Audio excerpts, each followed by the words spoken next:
شیعہ حضرات میرے بارے میں ہمیشہ یہ سوچتے کہ میں شیعوں کے خلاف ہوں. میں ایک قوم پرست انسان جس کے لیے مسلک سیکنڈری حیثیت رکھتا ہے. میں صرف اس بات پر یقین رکھتا ہوں کہ کون مہاجر ہے اور کون غیر مہاجر ہے.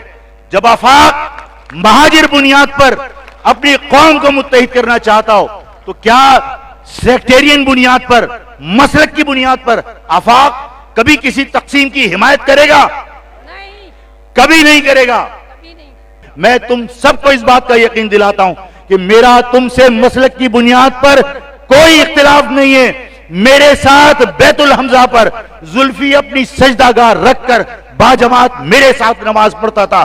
میں نے کبھی شیعوں اور سنیوں کو علیحدہ نہیں کیا، اس لیے کہ میں صرف ایک بات پر یقین رکھتا ہوں کہ کون مہاجر ہے اور کون غیر مہاجر ہے. میں نے صرف مہاجر بنیاد پر لوگوں کو ایک کرنے کی جدوجہد کی ہے. آج کے بعد میں یہ بات اس لیے نہیں کہہ رہا کہ یہ الیکشن کا وقت ہے تو آفاق وضاحت کرے، مت دینا آفاق کو ووٹ، لیکن خدا کے واسطے اپنے دلوں سے کدورت نکال کر مہاجر قوم کو ایک کرنے کی میری اس جدوجہد میں میرے ساتھ کھڑے ہو جاؤ. اس لیے کہ شیعہ کمیونٹی کا رول ہر تحریک میں بہت امپورٹنٹ رہا ہے، بہت امپورٹنٹ رہا ہے. اے پی ایم ایس او سے لے کر آج تک شیعہ کمیونٹی کا رول بہت امپورٹنٹ رہا ہے. میں چاہتا ہوں کہ شیعہ برادری، شیعہ فرقے کے لوگ اس تحریک میں اسی طرح متحرک ہوں جس طرح دیوبندی ہے، جس طرح بریلوی ہے، جس طرح اہل حدیث ہے. صرف مہاجر کی بنیاد پر، صرف قومیت کی بنیاد پر ہم اگر ایک ہو جائیں گے تو اس شہر کے اندر جو قبضہ کرنے کی جدوجہد ہے وہ خود بخود ختم ہو جائے گی. میں چاہتا ہوں، لوگ پوچھتے ہیں کہ آفاق چاہتا کیا ہے؟ آفاق کڑوا بہت ہے. آفاق چاہتا کیا ہے؟ آفاق صرف یہ چاہتا ہے کہ جس طرح جو چیز پنجاب کی ہے وہ پنجاب کی ہے، اسی طرح جو چیز سندھ کی ہے وہ سندھ کی ہے. آفاق میں نے بہت کوشش کی، میں نے اپنے ڈیلیگیشنز تمام مہاجر نام پر کام کرنے والے لوگوں کے پاس بھیجے، سب گواہ ہیں اس بات کے.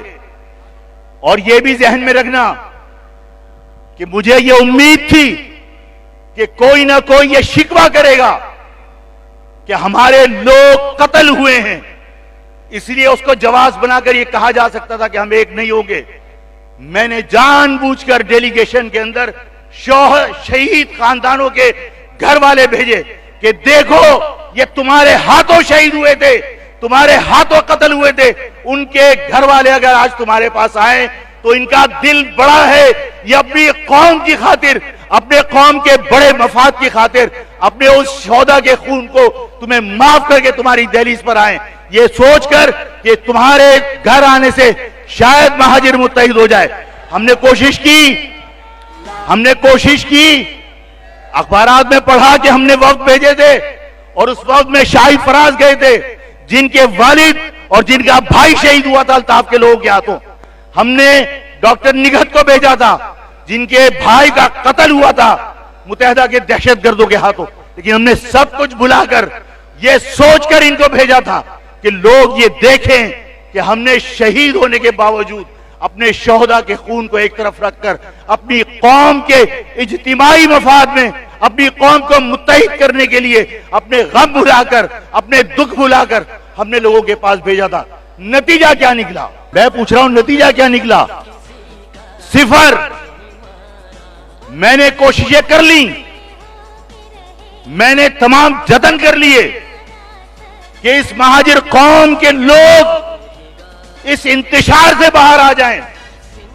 اور میں نے کہا تھا کہ جب مہاجر قوم کے لوگوں کو تین جگہ ووٹ ڈالنے پڑیں گے اور ایک جگہ کوئی بائیکاٹ کرے گا تو نتیجہ یہ نکلے گا کہ اس شہر سے محسود جیتے گا، اس شہر سے ڈوگر جیتے گا، اس شہر سے چیمہ جیتے گا. آفاق کی بات غلط نہیں نکلی تمہارے ووٹوں کے تقسیم ہونے کی وجہ